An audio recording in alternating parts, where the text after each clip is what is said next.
Hello guys, welcome back to my new video. तो आज के वीडियो में हम लोग बिहार पुलिस से रिलेटेड बहुत कुछ बातें करेंगे, तो आप लोग वीडियो के लास्ट तक बने रहिए ताकि सब कुछ आपको अच्छे से और आसानी से समझ आए। तो इस वीडियो के माध्यम से आपके मन में जो भी सवाल होंगे, जो भी कन्फ्यूजन होगा, जो भी क्वेश्चन होगा, वो सब दूर हो जाएगा। तो इस वीडियो को लास्ट तक देखिए ताकि सब कुछ आपको अच्छे से और आसानी से समझ आए। तो इस वीडियो में हम लोग ये बात करने वाले हैं कि एक्चुअली बिहार पुलिस का जो एग्ज़ाम पोस्टपोन्ड हुआ है उसका क्या रिज़ल्ट है, किस तरह का एग्ज़ाम होगा या नहीं होगा, तैयारी किस तरह से करें ताकि सिलेक्शन हो पाए, ये सब कुछ। तो आप लोग वीडियो के लास्ट तक बने रहिए। तो सबसे पहले इस एग्ज़ाम के बारे में बात करते हैं कि देखिए, ये जो एग्ज़ाम पोस्टपोन्ड हुआ था ना, वो अगस्त में होने की बहुत संभावना है। यानी 95% चांस है कि आपका एग्ज़ाम अगस्त में ले लिया जाएगा, क्योंकि अगस्त के लिए ना जहाँ जहाँ एग्ज़ाम होते हैं ना, हर जगह से सेंटर अवेलेबल कराने की बात कर दी गई है कि मतलब सेंटर की मांग की गई है कि कहाँ कहाँ सेंटर है, कौन कौन जगह खाली है, और इस बीच में कोई प्रॉब्लम नहीं है, कोई एग्ज़ाम नहीं है। अगर उस अगस्त में आपका सेंटर अवेलेबल हो जाता है ना, तो 95% चांस है कि आप लोगों का एग्ज़ाम अगस्त में हो जाएगा। तो मैं यही कहूँगी कि मन ही मन ये सोच लीजिए कि अगस्त में आपका एग्ज़ाम है और उस तरह से तैयारी करना स्टार्ट कर दीजिए। अभी अभी भी बहुत टाइम है। अगर आप पढ़ना चाहते हैं, आपके अंदर जुनून है किसी भी चीज़ को पाने का, अपने लक्ष्य को पाने का, नौकरी करने का, तो अभी भी बहुत टाइम है। आप अभी से अगर स्टार्ट करते हैं, बस पढ़ना फोकस करके कि एग्ज़ाम के पॉइंट ऑफ व्यू से पढ़ना है, तो आपका सिलेक्शन हो सकता है। नहीं तो मैं हमेशा से कहती आई हूँ कि अपनी तैयारी बीच में मत छोड़िए। एग्ज़ाम कैंसिल हुआ, एग्ज़ाम डेट नहीं आ रहे, ये मैटर ही नहीं करता। एग्ज़ाम डेट कभी ना कभी तो आना ही है। अगस्त में आया तो अगस्त में एग्ज़ाम देंगे, अगस्त में नहीं आया तो सितंबर में देंगे, जब आएगा तब देंगे, लेकिन ये फिक्स है कि एग्ज़ाम डेट आना है। तो आपको अपनी तैयारी छोड़नी नहीं है। इसलिए अभी जो आपका अगस्त में एग्ज़ाम होने वाला है, उसके लिए कितना बेहतर चांस है। यानी कि जो टाइम आपका जब एग्ज़ाम पोस्टपोन हुआ था वो, और अभी जो एग्ज़ाम होने वाला है वो, इस बीच में आप खुद देखिए कि आपको कितना टाइम दिया गया।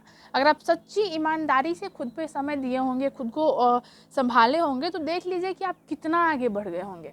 और मैं यही कहूँगी कि अभी भी लेट नहीं हुआ है। चीज़ों को पढ़िए, समझिए और रिविज़न कीजिए, प्रैक्टिस सेट स्टार्ट कीजिए। ये सब ऐसी चीज़ें हैं मतलब जो आपके एग्ज़ाम में ना रामबाण का काम करेगा।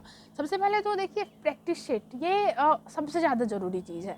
आपने सारा सब्जेक्ट ख़त्म कर लिया है, सारा सिलेबस कवर है आपका, लेकिन आप क्वेश्चन प्रैक्टिस नहीं करेंगे ना, तो आपको बहुत प्रॉब्लम होगी। ये जो कन्फ्यूज़न, ये जो प्रॉब्लम है ना, ये मैं खुद फेस करी हूँ। इसलिए मैं ज़्यादा बेहतर तरीके से आपको बता सकती हूँ कि सब्जेक्ट कवर करना अच्छी बात है। आपने सारा सब्जेक्ट कवर कर लिया, बहुत सुंदर, लेकिन अब आप क्वेश्चन प्रैक्टिस स्टार्ट कर दीजिए। यानी कि प्रैक्टिस सेट बनाइए। प्रैक्टिस सेट के माध्यम से ही आपको ये पता चल सकता है कि आपको आता कितना है, एग्ज़ाम में क्वेश्चन किस हिसाब से पूछे जाते हैं, और किस तरह से और तैयारी करनी है, कितना और मेहनत करना है। ये सब कुछ आपको प्रैक्टिस सेट के माध्यम से ही पता चलेगा।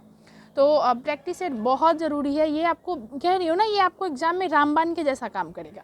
तो अभी से आप स्टार्ट कर दीजिए प्रैक्टिस सेट बनाना, और हर सेट में बेहतर तरीके से एनालाइज कीजिए, बहुत बेहतर तरीके से समझिए कि चीज़ें कहाँ प्रॉब्लम कर रही है, क्या आपको नहीं समझ आ रहा है, कौन सा ऐसा सब्जेक्ट है, कौन सा ऐसा क्वेश्चन है, कहाँ से कौन सा ऐसा टॉपिक है जहाँ से आप बार बार फंस रहे हैं। क्योंकि टॉपिक हर जगह गिने चुने ही होते हैं। बस क्वेश्चन पूछने का जो थोड़ा सा तरीका बदल दिया जाता है ना, तो बच्चे कंफ्यूज हो जाते हैं कि अरे मैंने तो ये पढ़ा ही नहीं, मैंने तो ये पढ़ा ही नहीं। और ये सारा कन्फ्यूजन ना मैं खुद फेस करती हूँ। इसीलिए मैं आपको बताती हूँ कि आप चीज़ों को बारीकी से पढ़िए, देखिए कि क्या कहना चाहता है, और ये जो कहना चाहता है उसको समझिए और उसके बाद जवाब दीजिए। देखिए आपका सवाल सही होगा। और यही मैं कहूँगी कि प्रैक्टिस सेट स्टार्ट कीजिए। प्रैक्टिस सेट बहुत ज़रूरी है। और क्वेश्चन बैंक देखिए कि पिछले साल किस तरह के क्वेश्चन पूछे गए, पिछले साल का क्वेश्चन कैसा रहा है, किस तरह का जवाब देना है, टॉपिक क्या रहा है जो बार बार रिपीट हो रहा है, ये सब कुछ के लिए क्वेश्चन बैंक ये बहुत ज़रूरी है।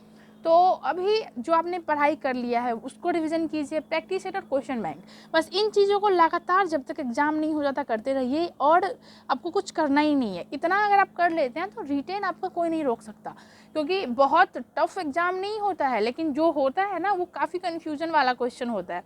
तो आपको अगर आप सही जानते हैं जवाब, सबका एग्जैक्ट आंसर आपको पता है, तो आपका रिजल्ट कोई नहीं रोक सकता। और कन्फ्यूजन वाली बात रही तो फिर वही बात हो जाएगी, 50-50 में रहेंगे तो रिजल्ट रिजल्ट भी 50-50 ही होगा ना।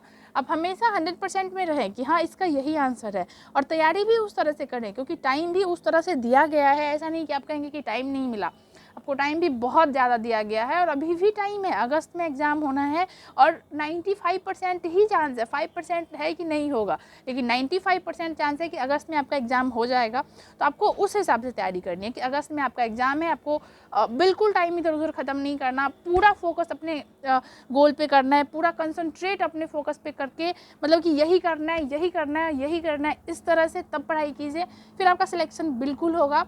और मैं बार बार कहती हूँ ना कि आपके लिए गोल्डन चांस है। जितना पोस्ट है इसमें बहुत ही ज़्यादा सीट है, अगर आप तैयारी करते हैं तो आपका सिलेक्शन हो जाएगा, और अगर आप नहीं करते हैं, नहीं सिलेक्शन होता है आपका, तो आप खुद सोच के देखिए कि आप कितने स्टूडेंट के पीछे हो जाएंगे। तो अब ना पहले चीज़ों को एनालाइज कीजिए कि आपको क्या करना है, कैसे करना है, कुछ रणनीति जैसा बनाइए और उसके बाद उस पर काम कीजिए। देखिए फिर आपका सिलेक्शन कौन रोक सकता है, बिल्कुल होगा आपका सिलेक्शन, किसी तरह का कोई प्रॉब्लम नहीं होगी। बस अपनी चीज़ों को पूरा कंसंट्रेट होकर माइंड सेट करके पढ़ाई कीजिए। पढ़ाई एक माइंड सेट जैसा चीज़, अगर मन में सोच ले तो पूरा 24 घंटा भी कम पड़ जाएगा, और मन में सोच ले तो 1 घंटे में भी आपको लगेगा कि अरे अब नहीं हो सकता ऐसा कुछ। तो माइंड सेट बना के रखिए कि मुझे ये करना है, मतलब करना है कुछ इस तरह से, इसमें कोई और चीज़ें डिस्ट्रैक्ट नहीं कर सकती आपको। क्योंकि अगर आप मन में बना लेंगे कि यही मेरा काम है, इसी को किसी भी हाल में ख़त्म करना है और कोई काम मेरे लिए इम्पोर्टेंट नहीं है, तो आपका सिलेक्शन ज़रूर होगा। आप यकीन मानिए, अगर आप किताबों के साथ समय बिताएंगे तो किताबें आपको उसके बदले में सफलता देगी। ऐसा नहीं है कि आप पढ़ रहे हैं लेकिन आपको सफलता नहीं मिलेगी, ऐसा बिल्कुल नहीं हो सकता।